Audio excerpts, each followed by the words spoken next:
Okay, have not fans, strap yourselves in because this is going to be a pretty detailed video about, I guess you could almost call it part two of the Jim is so screwed video I did about how ever since he got out of jail, this guy cannot catch a break. And I talked about the whole scenario where David called Mama Rose to have the Malones help out with the whole Jennifer situation. And they talked about the fact that they have a hefty, debt to pay at this point because I mean, those guys, when you think about it, again, Jim helped one of the Malone boys get off a murder trial where the evidence was piled up to the fact that, he was a person who made women disappear.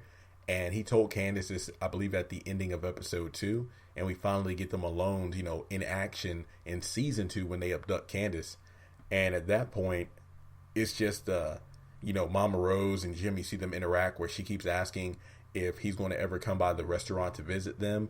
And the fact that, hey, you owe me favors, so I know you want to have fun by killing Candace, but at the same time, it's more fun to be out here than it is to be in jail, right? So at some point, it really comes down to the fact that Jim is going to run out of favors. Him and David. I don't know if David's paying as well, if he's getting, like, I guess you could say free coupons, if you will, where he gets like a set amount of times where he can call up Mama Rose for assistance. But since the whole Jennifer situation was linked to Jim, well, in terms of his family, like his wife was the one to kill Jennifer, but that point aside, it occurred in him and Catherine's house, so things wouldn't look too good if, let's say, the cops found out what really happened. So just kind of running down the list of favors that the Malones done that we know of. Remember that you never know, there might have been deals that were made before the show even started. We have the first big one being, I believe it was David calling the Malones in order to set up the arrangement where Candace would be, abducted, have the abortion for the baby she lied about, and then have her pretend to be shot in the head. Then you have the whole Norman Hewen situation where he took the fall for Wyatt, and the Malones, found, pretty much tracked him down, put him in a situation where he was the one to do the hit and run. Then the Malones pretty much Jim took Norman out of jail to put Wyatt in jail to show him a taste of what it would be like if he actually confessed. And Norman was being watched by the Malones. Then you have the whole bloodbath situation where Jim was like, hey, you know what, kill off Terrell, Toxic, Professor Cannon. He had the hit on Veronica, but then he called it off. And then, of course, you have the most recent one where David called in order to have them clean up the Jennifer situation.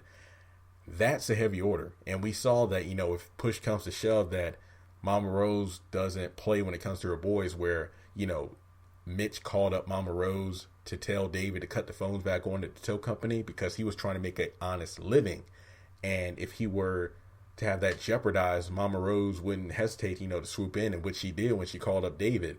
And pretty much, I wouldn't call it like a major threat, but she pretty much threatened David just in her normal tone in terms of, hey, I know this kid, Benny, was banging your wife, but this is my grandson. Don't mess with him.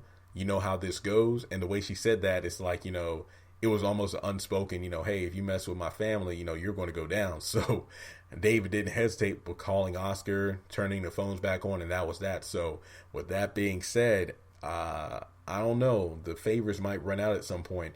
And here's what I think is going to happen. When you really think about the situations where Candace was abducted, when she was cut loose from the Malone, she went back to her apartment and found that Jim had cleaned her apartment, pretty much left it empty, took Amanda's stuff, took all of her stuff.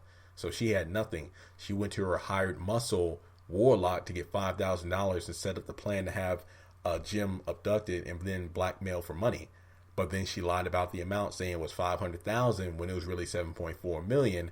And because of all the lies and deception, things ran out for her in terms of her good terms with her hired muscle. And then she was on the receiving end of Warlock's fury.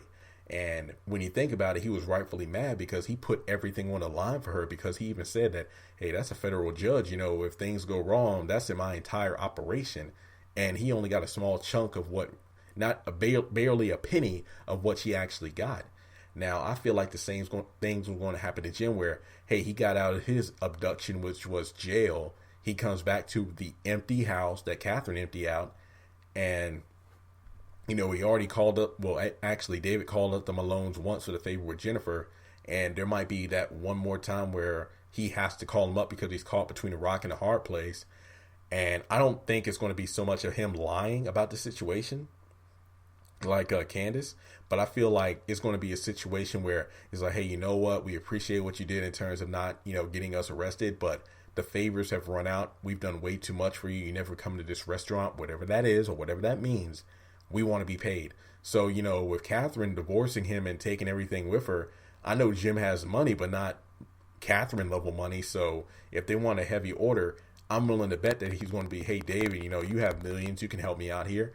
But then David won't be able to help because guess what? If Erica's mark is successful, she's going to extort money from him, and then they're both going to be screwed. So I feel that that's going to be the last straw that breaks the camel's back in this situation where Jim and or David are going to run out of luck with the Malones, and then they're going to be caught in a situation where they're running away like Candace was from Warlock and his crew. So I feel that that's eventually going to lead into part 3 of this video series where we talk about how Jim is pretty much screwed, as well as his relationship with the Malones, which is going to lead to part 3, which is actually a video topic I did a while back, but I'm going to be doing a redux version, if you will, where I'm going to bring that topic up again. So keep your eyes open for part 3 when I talk about the fact that I really think that a Malone versus Warlock gang war will occur in Savannah, Georgia.